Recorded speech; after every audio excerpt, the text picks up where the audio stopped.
And the sad thing is, in this state, there really isn't much of an option for voters, because we went to the last state election with the Liberal opposition having emission targets that were bolder than the Albanese government. They have completely signed up to this net zero madness. So, Matt Canavan, what is the solution for Victorians? I know you up in Queensland look down here and mock us sometimes, but I think most Victorians are sensible.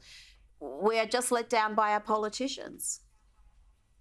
Well, look, it's happening all around the country, and perhaps the most dispiriting thing about this is the lack of leadership from those that should be leaders. Our politicians have become spineless cowards in the last few years. They just follow polls. They do a poll on energy and let that decide what their policy should be. But it's about time we do demand some leadership from our elected representatives, and that we stop telling lies to the Australian people.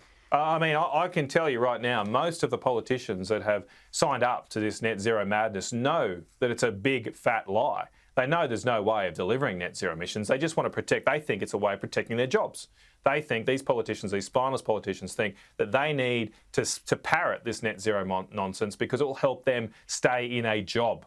Now, I don't think that's my job. I don't think it's the job of your elected representatives to put their jobs first. They should be putting their country first, their state first, and they should have the guts to actually tell the Australian people the truth. And we're not being told the truth right now. You should demand better. You should hold these politicians to account, because they're totally, our whole political class is failing this country, and it's being destroyed before our eyes.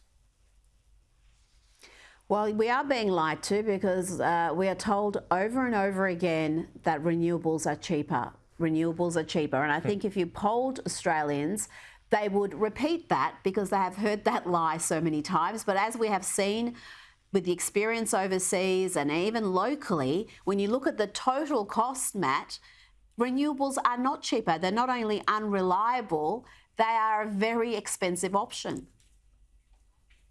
Well, there's been a relentless propaganda machine funded by a lot of the investors in the green energy space. A lot of those investors are foreign and overseas. Almost all of the equipment that's used to install renewable energy comes from overseas, is made in countries like China.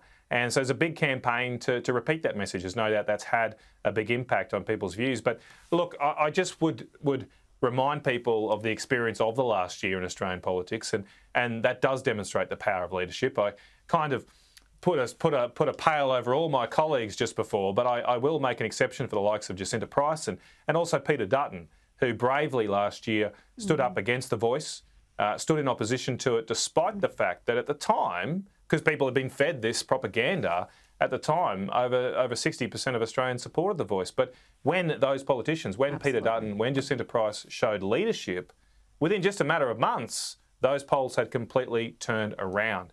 And there's no reason with an issue as salient as energy prices and the cost of living that a similar thing won't happen.